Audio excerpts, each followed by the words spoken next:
बुद्धीची देवता आणि विघ्नहर्ता मानल्या जाणाऱ्या गणपती बाप्पांचा खरा जन्मोत्सव हा माघ शुद्ध चतुर्थीला साजरा केला जातो. यंदा 22 जानेवारी 2026ला वार गुरुवार या दिवशी गणेश जयंती येत आहे. ही माघ गणेश जयंती हिला विनायक चतुर्थी, तिलकंद चतुर्थी किंवा वरद चतुर्थी अशा विविध नावांनी ही चतुर्थी ओळखली जाते. तर धार्मिक मान्यतेनुसार याच तिथीला गणपती बाप्पांचा जन्म झाला होता, ज्यामुळे या दिवसाला माघी गणेश जयंती असं संबोधलं जातं.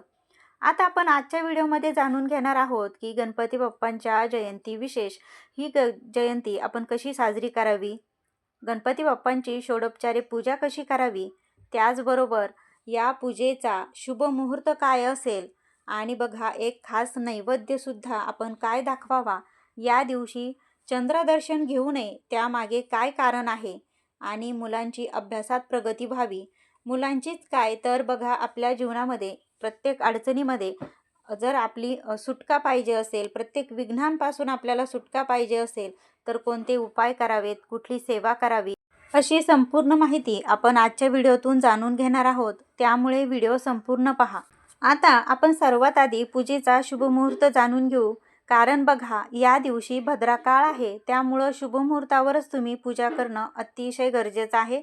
गणेश जयंती मुहूर्त, या वर्षी गणेश जयंतीला पूजेचा शुभ मुहूर्त 2 तास 8 मिनिटांचा असणार आहे. या दिवशी तुम्ही गणपती बाप्पांची पूजा सकाळी 11:29 सुरू करू शकता, तर मुहूर्ताची समाप्ती ही दुपारी 1:37 होईल. आता हा झाला पूजेचा शुभ मुहूर्त. आता ज्यांना कुठलीही पूजा शुभ मुहूर्तातच करायची असते त्यांच्यासाठी हा शुभ मुहूर्त आहे. आणि बघा जर तुम्हाला सर्वांना शक्य झालं तर ह्या शुभ मुहूर्तावरच गणपती बाप्पांचं पूजन करणं अतिशय शुभ मानलं जातं. पण बघा अजून एक महत्त्वाची गोष्ट म्हणजे यावर्षी गणेश जयंतीला रवी योग सुद्धा जुळून येत आहे. बघा गणेश जयंतीच्या दिवशी रवी योग हा जुळून येणं अतिशय महत्त्वाचं मानलं जातं आणि या रवी योगात पूजन केलेलं म्हणजे खूप लाभदायक असं ठरत असतं. तर रवी योग हा सकाळी 7:14 सुरू होतोय आणि दुपारी 2:27 हा एक शुभयोग असणार आहे. यामध्ये सर्व प्रकारचे दोष नष्ट होतात. बघा ज्या वेळेस आपण रवी योगात गणपती बाप्पांचं पूजन करतो तर आपल्याला काही दोष लागले असतील तर ते नष्ट होतात. त्यामुळे आपल्याला गणेश जयंतीची पूजा याच रवियोगात संपन्न करायची आहे आणि या रवियोगात ही पूजा संपन्न करण्याला अतिशय असं महत्त्व आहे. ते खूप शुभ आणि चांगलं मानलं जाईल. परंतु बघा दुपारपासून आपल्याला भद्रा देखील लागत आहे. या भद्रेचा वास पृथ्वीवर असेल, त्यामुळे भद्रा काळात कोणतेही शुभ कार्य केलं जात नाही आणि कुठलंही शुभ पूजा ही सुद्धा केली जात नाही. तर भद्रा काळ कधी आहे? दुपारी 2:40 सुरू होतोय आणि 23 जानेवारीला पहाटे 2:28 असणार आहे. तर बघा आता ज्यामुळे पूजा मुहूर्तावर भद्रा लागेल, भद्रा काळात शुभ कार्य टाळली जातात. पण बघा गणपती बाप्पांची पूजा ही मध्यान्ह मुहूर्तामध्ये म्हणजे सकाळच्या वेळेमध्ये आपण केलेली खूप चांगली राहील. भद्रा सुरू होण्यापूर्वीच ही पूजा आपल्याला करता येणार आहे, त्यामुळे पूजेत कोणताही अडथळा येणार नाही. आता त्यामुळे ही पूजा तुम्हाला सकाळीच किंवा मग 2:27 करा. ही पूजा अतिशय शुभ मानली जाईल. मात्र बघा जे काही उपाय आहेत, सेवा आहेत, शक्यतो गणपती बाप्पांचं पूजन हे आपल्याला सकाळीच म्हणजे 2:27 हे करायचं आहे. आता ज्यांना तुम्हाला शक्य असेल, आता बघा आपल्या पंचांगानुसार तर दिवसभर नंतर दुपारून भद्रा काळ आहे, तर त्यामुळे तुम्हाला पूजन करता येणार नाही. आता जर तुम्हाला ह्या गोष्टी जर तुम्ही मानत नसाल तर अर्थात तुम्ही दिवसभर करू शकता. पण आता जे काही शुभ मुहूर्त मानतात किंवा भद्रा काळ मानतात आणि बघा भद्रा काळ हा आपण सर्वांनीच मानायलाच हवा.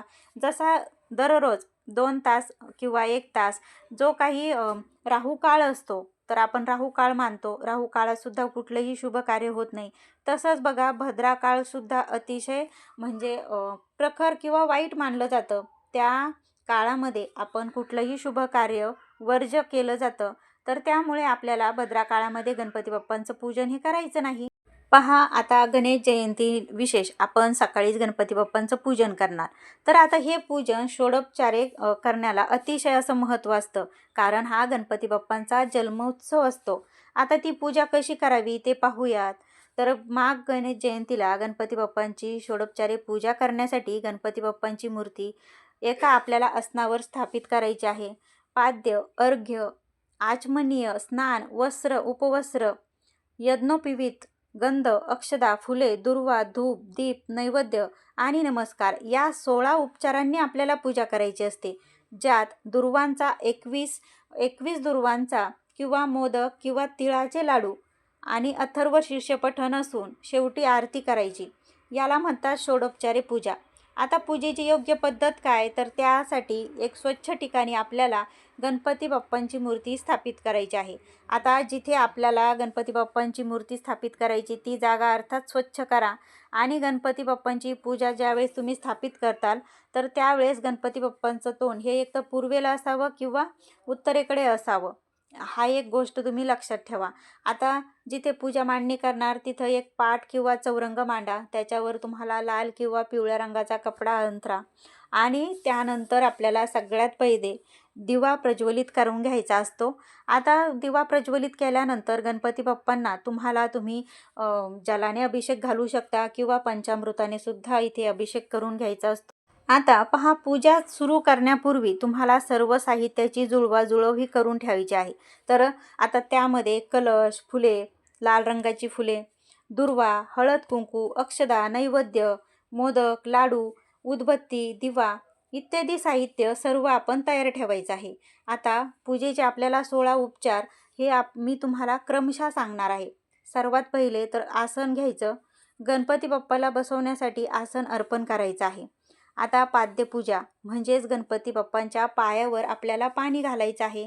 अर्घ्य म्हणजे हातावर पाणी अर्पण करायचं आहे. त्यानंतर आचमन करायचं आहे.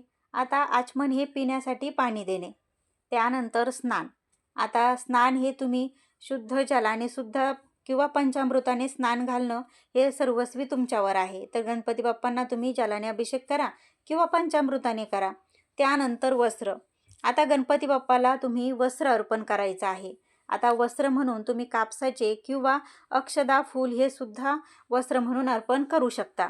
आता उपवस्त्र म्हणजे तर उपवस्त्रात सुद्धा तुम्ही यापैकी एक वस्तू उपवस्त्र अर्पण करू शकता. आता त्यानंतर यज्ञोपवीत म्हणजे जानवे तुम्ही इथे अर्पण करायचे आहे किंवा अक्षदा अर्पण करायची आहे.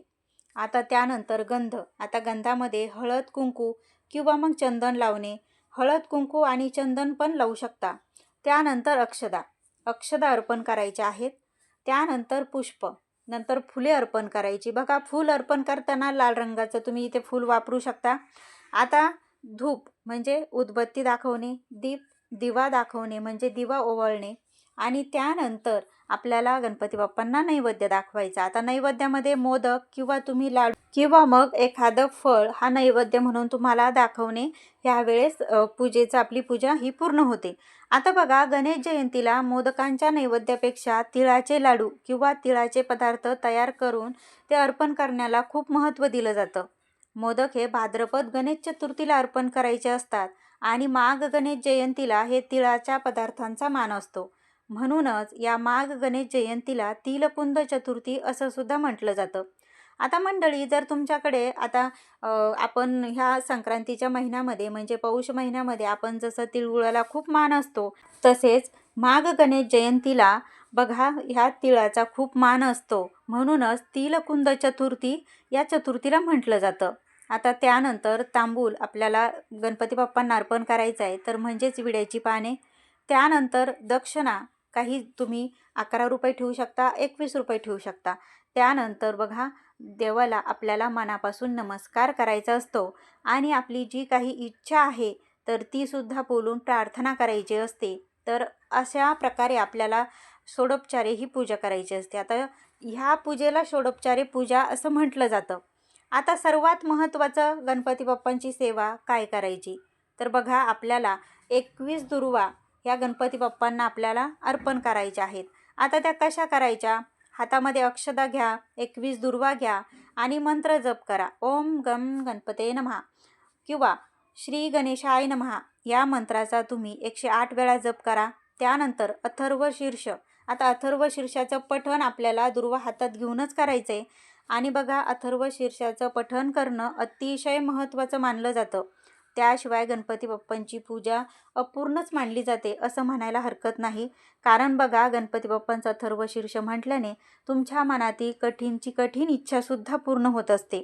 त्यामुळे आपल्याला गणपती बाप्पांच्या या पूजेमध्ये जेव्हा षोडोपचारे पूजा झाली त्यानंतर अथर्व शीर्षाचं पठण करा. त्यानंतर एक वेळेस तुम्हाला गणपती स्तोत्राचं सुद्धा पठण करायचं आणि त्यानंतर त्या 21 दुर्वा ज्या काही आहेत तर त्या आपल्याला गणपती बाप्पांना अर्पण करायच्या आहेत. आता यामध्ये बघा, तुम्ही 21 दुर्वासुद्धा वाहू शकता किंवा मग आता हाच उपाय तुम्हाला, हेच मी तुम्हाला जे काही मंत्र स्तोत्र सांगितले तर तेच म्हणायचे, म्हणजेच गणपती बाप्पांचा मंत्र म्हणायचा. त्यानंतर तुम्हाला अथर्व शीर्षाचं पठण करायचं. त्यानंतर तुम्हाला गणेश स्तोत्राचं पठण करायचं आणि तुम्हाला 21 दुर्वाची एक जुडी, अशा तुम्हाला 21 जुड्यांची माळ बनवून गणपती बाप्पांनाही अर्पण करायची आहे. आता हा जर उपाय केला ना तर तुमची कुठलीही अडचण असू द्या ती तुमची दूर झाल्याशिवाय राहणार नाही. आणि बघा, मुलांची अभ्यासात प्रगती होईल. ज्यांना नोकरीसाठी तुम्ही वाट बघताय, नोकरी लागत नाही, त्यांना नोकरी लागेल. सरकारी नोकरीचे योग जुळून येतील. त्याचबरोबर बघा, तुमच्या जर काही तुम्हाला असं सतत जाणवत आहे की आपल्यावर काहीतरी संकट ओढवतं आहे किंवा घरामध्ये सततच काही ना काही खूप संकटं येत आहेत, तर अशा वेळेस हा उपाय नक्की करून बघा. आणि बघा, हा उपाय पुन्हा पुन्हा करण्याचा योग हा वर्षातून एकदाच येतो. एकदा आपण आता माघ गणेश जयंतीला हा उपाय करू शकतो आणि त्यानंतर भाद्रपद गणेश चतुर्थीला सुद्धा आपण हा उपाय करत असतो. म्हणजे बघा, गणपती बाप्पांच्या कृपा आशीर्वादाच्या ज्या काही सात्विक लहरी असतात त्या पृथ्वी तत्वावर या खूप सक्रिय प्रमाणामध्ये असतात. आणि त्या काळामध्ये जर आपण गणपती बाप्पांची ही पूजा केली तर अर्थातच गणपती बाप्पा आपल्यावर प्रसन्न होऊन त्यांचा कृपा आशीर्वाद आपल्यावर नेहमी ठेवतील. आणि बघा, आता हा उपाय करून झाल्यानंतर शेवटी आपल्याला गणपती बाप्पांची आरती करायची आणि प्रसाद म्हणून तुम्ही बनवलेले मोदक असतील किंवा तिळगुळाचे लाडू असतील ते सर्वांना तुम्ही वाटायचे. याला म्हणतात षोडोपचारे पूजा करणं. आता बघा, आपल्याला जर तुम्हाला या पूजा साहित्यापैकी जर काही साहित्य नाही मिळालं तर काही हरकत नाही. बघा, कुठलाही देव आपल्याला अशी शिक्षा करत नाही की तुम्हाला हेच साहित्य नाही वाहिलं, मला हीच वस्तू नाही, कारण त्यांनीच सर्व निर्माण केलेलं आहे. आपण काय त्यांना अर्पण करणार? तर बघा, काही नाही मिळालं तर काही हरकत नाही. जे मिळालंय तर ते तुम्ही गणपती बाप्पांना फक्त श्रद्धेने अर्पण करू शकता. आता बघा, आपण अगदी थोडक्यात जाणून घेऊ की गणेश चतुर्थीच्या दिवशी आपण चंद्रदर्शन अजिबात चुकून सुद्धा आपल्याला करायचं नसतं. पण ते का करू नये? पहा, मागी गणेश जयंतीच्या दिवशी चंद्रदर्शन करणे अशुभ मानलं जातं आणि या दिवशी चंद्राकडे नजर गेल्यास बघा, मिथ्या दोष म्हणजे खोटे आरोप किंवा अपकीर्ती आपल्याला लागत असते असं आपल्या शास्त्रामध्ये सांगितलेलं आहे. जर या वेळेत चुकून चंद्र दिसला तर शामंतक मणीची आख्यायिका स्मरण करावी किंवा त्याचा श्लोक म्हणावा. ते तुम्हाला यूट्यूबवर सहज मिळून जाईल. पण बघा, शक्यतो तुम्ही चंद्रदर्शन हे त्या दिवशी घेऊच नका. पण जर चुकून झालं तर त्यावर उपाय म्हणून बघा, त्या श्लोकाचा मराठीत अर्थ असा होतो की सिंहाने प्रसेनाला मारले आणि जांबवानाने सिंहाला मारले. बाळा, रडू नकोस, कारण हा समंतक मणी आता तुझ्याकडे सुरक्षित आहे. या श्लोकाच्या स्मरणाने मिथ्या दोषाचे दुष्परिणाम दूर होतात असं आपल्या धर्मशास्त्रामध्ये सांगितलेलं आहे. आता बघा, मी तुम्हाला आता ह्या व्हिडिओमध्ये इतकंच. मी तुम्हाला पुढच्या व्हिडिओमध्ये मुलांची अभ्यासात प्रगती व्हावी म्हणून त्यावर काय काय उपाय करावेत आणि बघा, मुलांची बुद्धिमत्ता तर पण कुठलीही इच्छा असू द्या ती गणपती बाप्पांची पूर्ण ही गणपती बाप्पा करणारच जर आपण तो उपाय केला तर. मी तुम्हाला याबद्दल सविस्तर पुढचा व्हिडिओ नक्की घेऊन येईल. हा व्हिडिओ जर तुम्हाला आवडला असेल तर व्हिडिओला लाईक, शेअर, सबस्क्राईब करायला विसरू नका. भेटूया पुन्हा. तोपर्यंत सर्वांना श्री स्वामी समर्थ. गणपती बाप्पा मोरया. मंगलमूर्ती मोरया. धन्यवाद.